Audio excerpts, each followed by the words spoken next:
Double D. Remember when we were going through the Phandelver adventure, your first level character, and he had that relationship with that druid? Oh yeah, OGGM. I totally remember that. Well, you're going back to Phandelver now after all this time. You remember that druid that you were totally in love with and had a family with and everything? Oh yeah, man. I can't wait to get back to my wife and that, in-depth relationship I had with that NPC. It's now a man. In fact, it always was.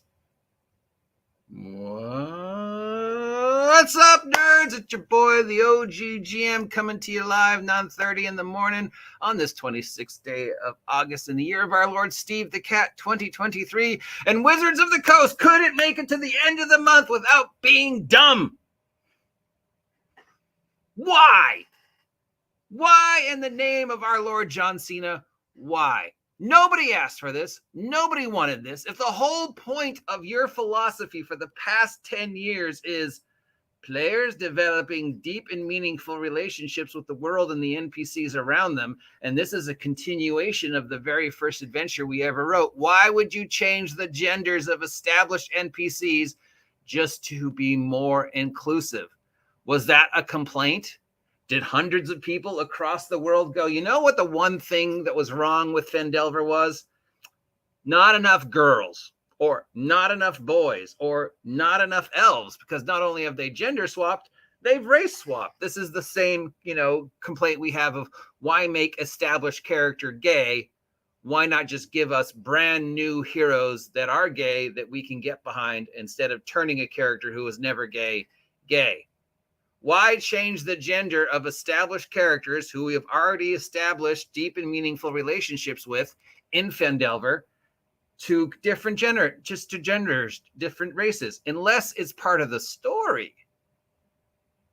Now, if it's part of the story that when you left Phandelver, so-and-so was a male human druid, and when you come back to Phandelver 10 years later to finish what you started, so-and-so is now a female elf druid because the corrupting influence of Vecna and the chaos magic is slowly transforming people. And, people that were once human are now elves. People that were once elves are now dwarves. People that once were dwarves are now ponies, people that once were men are now women. People that once were women are now carrots. Maybe that, maybe Vecna's experimenting with chaos magic and changing people to fuck with their brains. Well, then that would be okay, I guess. I don't know why Vecna would do something like that, but sure, it could be the corrupting influence of the obelisk, but I don't think that's why you did it. No, you did it because you wanted to be inclusive. Well, we thought that there were too many male characters, so instead of adding new NPCs, which we have a chance to do because it's 10 years later, we're just going to change people to be different. That human druid is now an elf druid. That male captain of the guard that was your best friend is now a female. That female that your character had married and had kids with, now boy. So, yes, here we have two articles in case you don't believe me. We have an article in Tech Raptor. So that's Tech Raptor. Take that one with a grain of salt from August 22nd. And then we have an article in Wargamer magazine from 3 days ago, so 26, 25, 24, 23rd, where the creators say that they made it more inclusive and more welcoming, and part of that was changing the gender of NPCs. We also changed up the race of some of the characters in the town. Why? Why? Blah, blah, blah. So this, the story continues. It's Minds of Phandelver, a continuations of Minds of Phandelver. You can run it as if it's, the first time, or you can run it as the continuations and exploring the rest of the world and exploring the changes to the world since 10 years ago when we went through it for the first time. There's both two ways to run it. You've expanded on the story. So if you've never gone through it before, the fact that Steve, the male druid, is now Susan, the female druid, wouldn't bother you because it's the first time going through you. But if you are the higher level character who is going back to Phandelver to finish what you started, and you come back expecting Steve, the male druid, to be Steve, the male druid, and you get back to town and Steve is now a female druid, you're going to be like, wait, what the fuck? You're going to be suspicious. In character, you're going to be suspicious. Unless we play the there is no canon card and we go, oh no, he was always a girl. 10 years ago, Steve was a girl. No, that's not what my notes say. 10 years ago, Steve was a girl.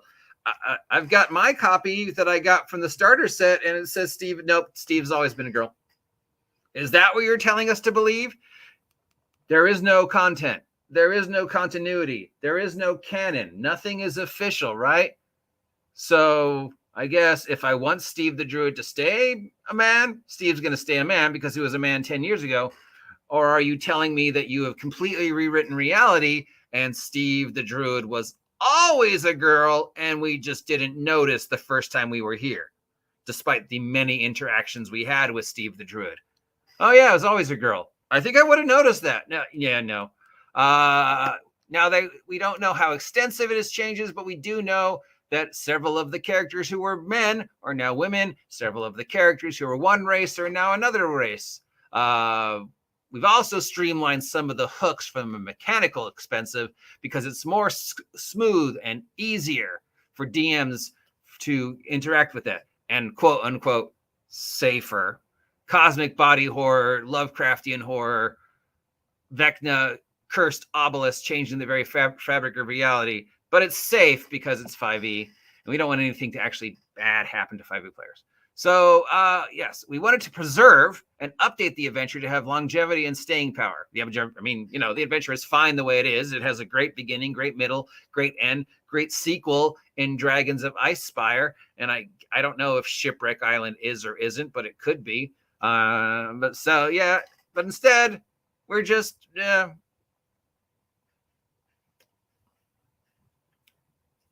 we know you really, really, really wanted us to continue the story of Phandelver. We know you really, really wanted us to complete the story of the obelisk. We know you really, really wanted the payoff of the conspiracy that this was, in fact, Vecna the whole time. Everybody's been saying it's been Vecna the whole time. So, yeah, we don't want to let you down. It's been Vecna the whole time. Except we're going to change all these NPCs. We're going to rewrite things so they're easier and smoother.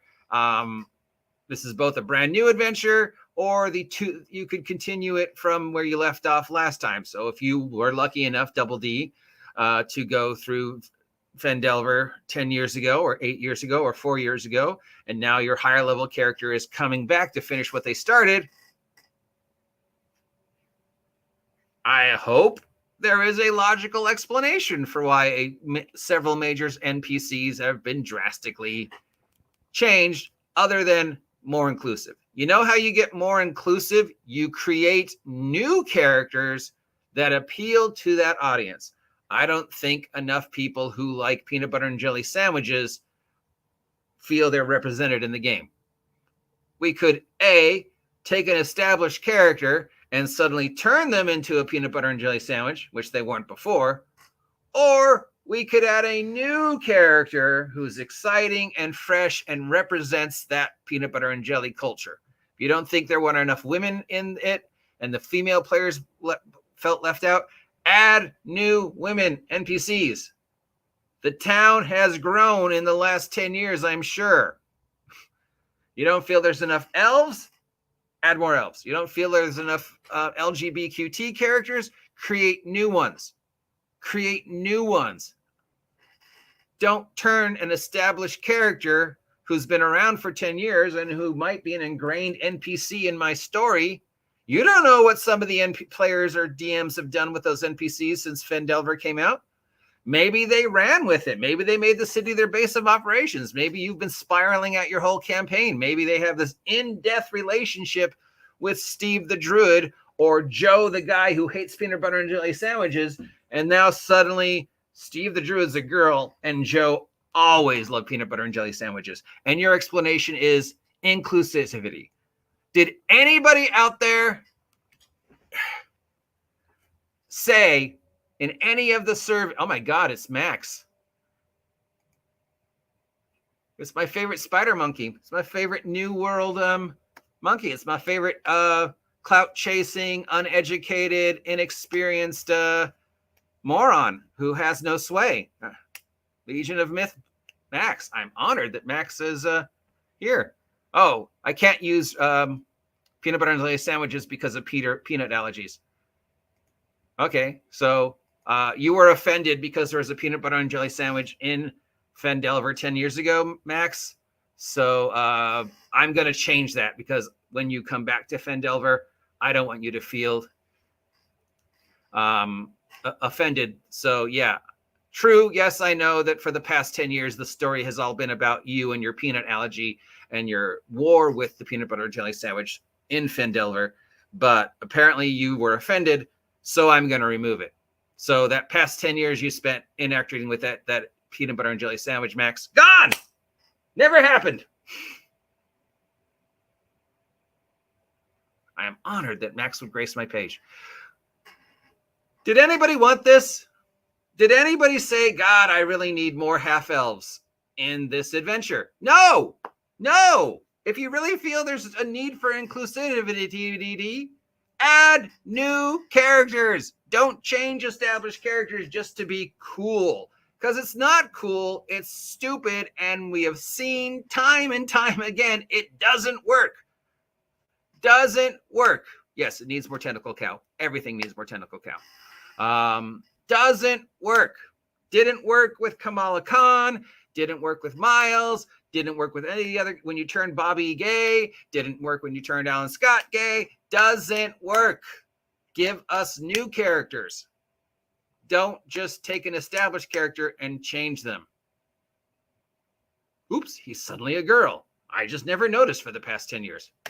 What are your thoughts on this? I think most of you are going to agree with me, but I don't know. Maybe there's some people out there who are like, no, I felt it wasn't inclusive enough. I wanted tentacle monsters from both. Let me know what you're thinking. I'll talk to y'all later. I don't know how to top this. I don't know how to top D&D Adventure reboots gender swatch NPCs to more inclusive. That's just the stupidest thing that Wizards of the Coast has said this week. Actually, your Japanese wife culturally appropriated the tentacles because Lovecraft, so really, yeah, those tentacles were American first. That's right, America, home of tentacles. Those cephalopods, yeah.